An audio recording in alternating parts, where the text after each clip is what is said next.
네, 시청자 여러분, 구독자 여러분, 안녕하십니까. 100원, 200원 후원해주시는 분들께도 감사의 말씀을 드리면서, 오늘은 좀 잔인한 얘기를 해보도록 할게요. 강남 개발에 관련된 이야기인데, 그런데 이제 강남 개발에 관련된 얘기가 왜 잔인하냐? 라고 말씀을 하실 분도 계실 것 같은데, 사실 저는 개인적으로 그렇게 생각합니다. 지금 강남의 재개발 붐이 한참인데, 재개발을 하면은 새로 아파트를 지어야 되고 일시적으로 이사를 가야 되는데, 그렇다면은 오른 값에 팔고 이사를 가서 새로운 도시에 정착하는 게 어떨까? 즉 다시 말해서 이제는 강남을 탈출해야 될 때가 아닌가 하는 생각이 들어서 이 방송을 하는 겁니다. 무슨 얘기냐? 그러니까 이제 이렇게는 보실 수 있을 것 같아요. 이제 과거부터 이제 우리 역사를 뒤집어 보면 일단은 풍수지리적으로 봤을 때 뭐 자청룡 우백호도 중요하겠습니다만은 그 앞에 강물이 흐르면 수도로 적합하겠다. 그래서 이제 한강을 가로지르는 지금의 서울을 과거의 한양이라고 부르면서 수도로 삼았고, 수도의 대부분은 도성 안 사대문안을 이렇게 얘기를 했었는데, 사대문 밖에 강남에 있는 지금의 송파구, 서초구, 강남구에 해당되는 일대가 농사를 짓던 지역이었어요. 그래 이제 인조 임금의 삼전도의 치역이라고 불리우는 삼전도 비가 있는 그것도 섬도자로 써가지고 원래는 모래태적물이 쌓인 섬이었거든요.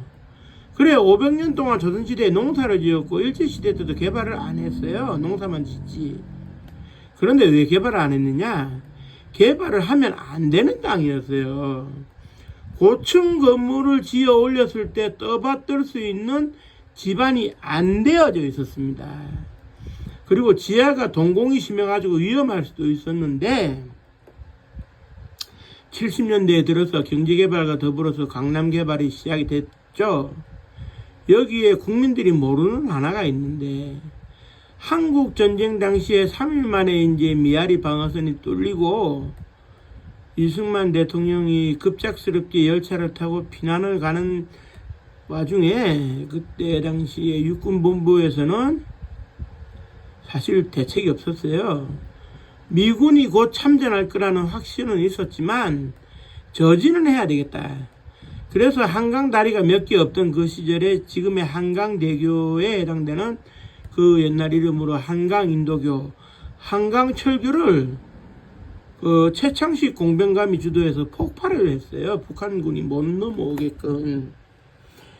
그러고 난 다음에 이제 이게 어느 정도 이제 좀 정신을 차리게 되고 1950년 9월 26일인가요?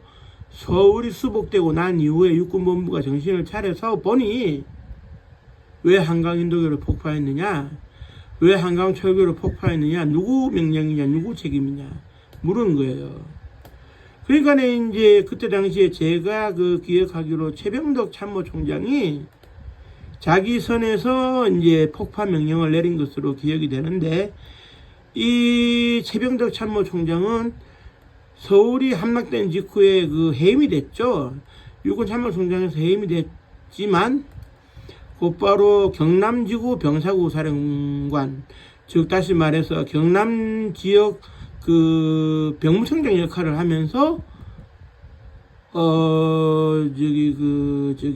신병들을 끌어모아 가지고 하동전투에서 이제 버티다가 이제 육사단, 그때 북한의 방호상 사단장이 이끌던 육사단에 해가지고 패퇴를 할 때 전사를 했고, 결국 끝끝내 전사를 하면서 반공주의자임을 인정받은 이런 케이스가 됐는데, 문제는 7월 달에 하동전선에서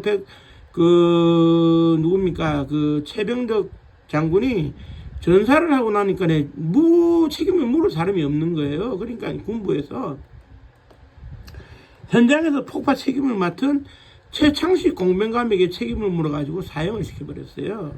말도 안 되는 얘기죠. 그런데 61년도 그 5.16 군사 쿠데타 이후에 부인이었던 옥정혜 여사가 재심을 청구했는데 이게 군법에 의해서 받아들여져가지고 무죄 판결은 났어요. 다만 그때의 육군 지휘부가 어떻게 되느냐, 한국전쟁 당시에 국장급으로 명하려 하던 사람들이 대나가지고 책임을 지기 싫었던 것 같아요. 그러다 보니 최창식 공병감의 무죄를 선고를 하고 억울한 죽음의 그 명예를 회복시켜 주기는 했는데, 구체적으로 그렇다면 최고 윗선에서 명령을 내린 사람이 누군지는 밝히려고 안 한 겁니다. 그건 하지 말자. 그냥 넘어가자. 최창식 공병감의 명예가 회복됐으면 끝난 거 아니냐. 그런데 이때 한강전선에서 급작스럽게 나룻배를 얻어 타고 그 민간인 신분으로 그 강을 건너서 이제 그 수원에 그 차려진 그 임시육군본부까지 걸어갔던 박정희 대통령이 한강전선에서의 뼈아픈 경험을 토대로 해가지고 언젠가 벌어질지 모르는 한국전쟁에 대비를 하고자 군사적인 의미를 가미해가지고 강남 개발을 선언을 한 겁니다. 그런데 군사적인 의미가 가미가 되고 강남이 하나의 요충지이자 희생양이 될 수도 있다는 국민적인 판단에 들면 강남에 누가 들어가서 살려고 하겠습니까? 그러니 당연히 군사적인 의도는 감추고 국민들에게 알리지 않고 강남 개발을 했던 겁니다. 그러다 보니까 국민들은 모르죠. 강남 개발이 어떤 의도로 진행되는지 국민들한테 알리지 않았으니까. 그래서 이제 그때 당시에 이제 박정희 대통령이 세웠던 작전 계획이 이제 그 강남이 군사적으로 한국 전쟁이 벌어졌을 때 어떻게 되느냐에 대해 가지고 나와 있었다고 그래요. 버팀목이 될 수도 있고 희생양이 될 수도 있고 강남이 자불안석이 될 수도 있는 상황이에요, 사실. 그런데다가 강남을 관통하는 지하철과 그 지금은 GTX까지 해가지고 뚫어놔서 지하 동공이 엄청 심각한데 부동산 집값에 신경 쓰는 높은 분들이 절대 공개할 수 없다 해서 버티고 있지 않습니까? 거기에다가 또 한 가지, 지금 그 GTX 노선이 삼성역에서 수서까지 가는 데 있어 가지고 압구정 현대아파트를 지날 거냐, 밑을 지날 거냐, 청담동을 지날 거냐는 논란이 있는 가운데 아직 확정은 안 됐다고 들었는데, 청담동을 지난다 해가지고 한강 물줄기를 건드려 보십시오. 그럼 어떻게 되느냐, 그 일대 모두 집안 침하 현상이 일어나고 건물이 기우뚱하면 부동산 가치는 제로가 될 수 있어요. 하루아침에 수십억짜리가. 실제 예로 말씀드리면 인천 서구 금단인가요? 그쪽에 뭐가 있었느냐, 그 거리가 멀지 않은 그 구간으로 해저터널 비슷하게 이제 지하로 터널을 뚫었는데 안반층을 건드리면서 어떻게 됐습니까? 아파트가 하루아침에 기우뚱해졌고 안전진단 자체가 나오지는 않았어요. 그리고 거기에 살던 사람들은 하루아침에 몇 억에서 7, 8억 갈 수 있는 아파트 값이 0원이 돼버린 겁니다. 팔려고 해봤자 누가 사는 사람이 없으니. 그렇다고 뭐 금전적인 여력이 있는 사람들이 아닌데 그 사람들이 재건축할 수 있겠습니까? 지금 그 사람들은 이러지도 저러지도 못하는 소위 그 땡땡거지 신세가 됐다고 해도 과언이 아니게 되었어요. 그런 일이 청담동에서 벌어지지 말라는 법도 없거든요.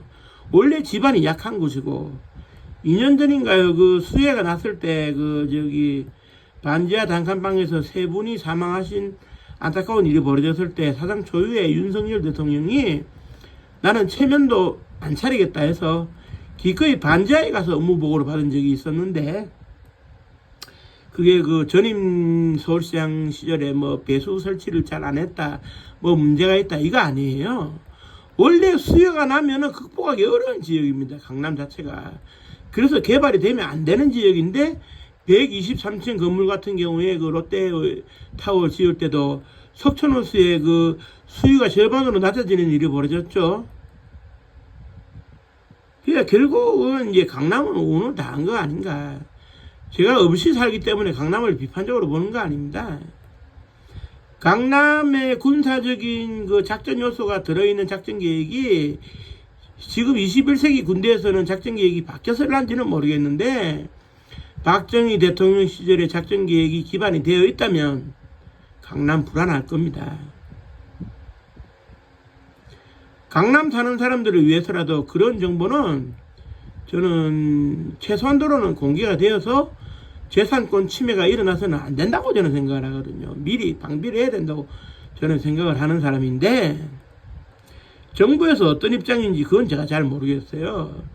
그래서 정부가 이도저도 않은 입장이라면 차라리 강남을 탈출할 때가 아닌가 하는 극단적인 생각도 해봅니다. 이 지점에 대해서는 제가 내일이라도 다시 한 번 더 방송을 해서 상세하게 설명을 드릴 시간을 마련하도록 하겠고요. 오늘은 제가 그 개인적인 일정이 있어서 여기서 방송을 접도록 하겠습니다. 여기까지 시청해주신 모든 분들께 감사의 말씀을 드리겠습니다. 고맙습니다. 감사합니다.